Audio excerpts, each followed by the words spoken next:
Hi everyone, it's Paola. So today I thought I would do a quick video for you because it is now November.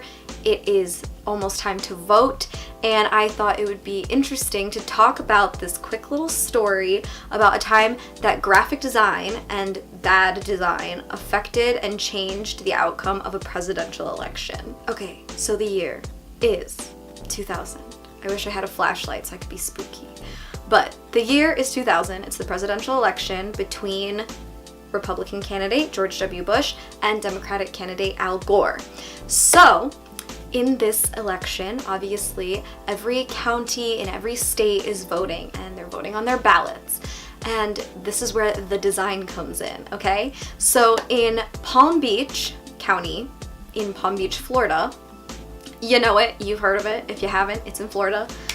So it is a county that specifically had their own ballot. So all the other counties in Florida did not have this ballot design. It was a specific design for the county. If I can repeat county a million times, I am whatever. It was specific to them. So voting day comes and all of the residents of Palm Beach County vote in their voting place and on their ballot, their specifically designed ballot. And they are all voting, they're coloring in those little circles, and they're voting for who they want to vote for, obviously.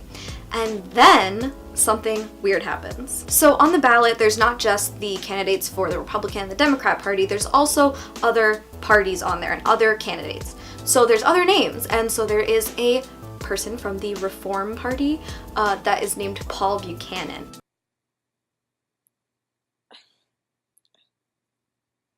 And he was on the ballot as well. And after the election happened, so after it's over, the votes are counted, they're in, and then we see a weird difference in the voting. There are a lot of votes for Paul Buchanan in Palm Beach County. And everyone was like, wait, what's up with this? And then all of a sudden, people started coming forward saying, I'm really confused. I think I might have voted for Paul Buchanan, and I was trying to vote for Al Gore.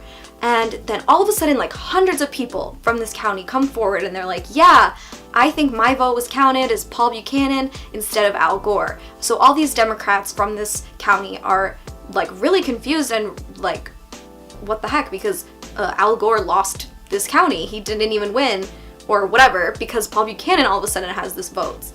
So it was like this whole fiasco, and they were like, okay, what happened? So what happened was bad design confused a lot of the people and the residents of this county to circle the wrong candidate that they actually didn't want to vote for. So you can see the ballot here, and you can see that George Bush's name is at the top, and that is where you would circle in to the left.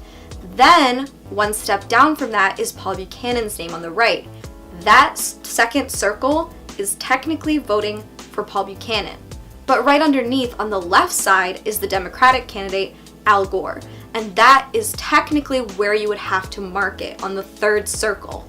But since you know you read usually like left to right, up to down, top to bottom, whatever, you would maybe like in your mind you could technically see it and think, oh, the second one is for Al Gore, because you're not really seeing the right side as much, and the arrows aren't big enough, and there's just a mess. So the design is really flawed, and there was a person in charge of this, and her name was Teresa Lepore, and she was actually a Democrat, so it wasn't even like a problem of conflicting opinions and parties, because I'm assuming she voted for Al Gore if she was a Democrat, and she was also confusing other people who would vote for the same candidate that she would, so it's not like a conflict of interest or something that she wouldn't want. So Teresa Lepore's design was really flawed because the type was bigger than the arrows, and the whole layout of it with the left and right was very confusing, especially how the lines of the columns don't line up with any of the circles.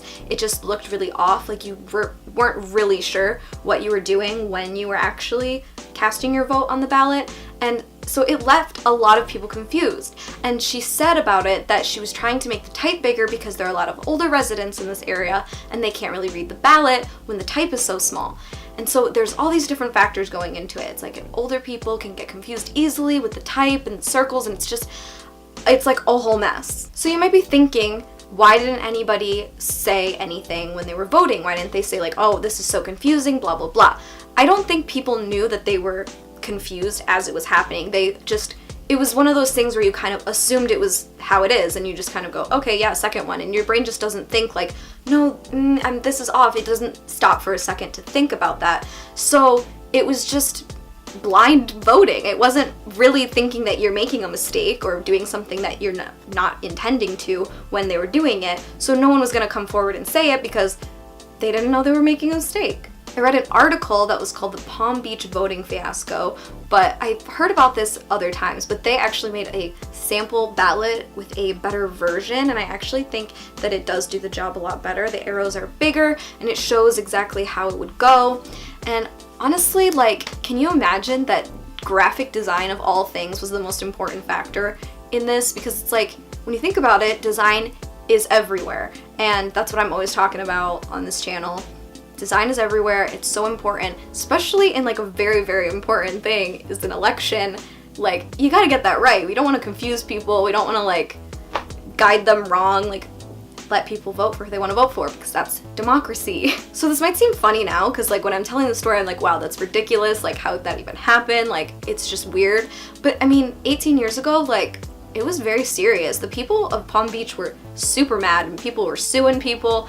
A bunch of ballots had to be thrown out, and it was really crazy. Like, it really affected the election, and you know, things could have turned out differently if all those ballots hadn't been thrown out.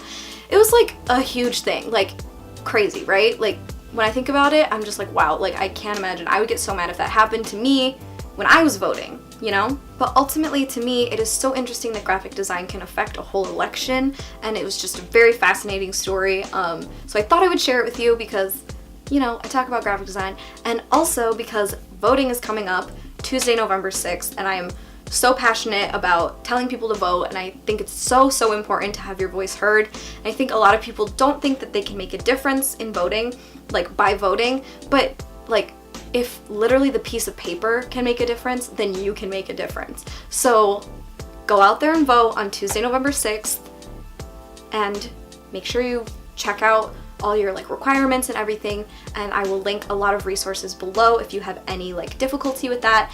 And yeah, go vote. I'll see you in my next video. Bye.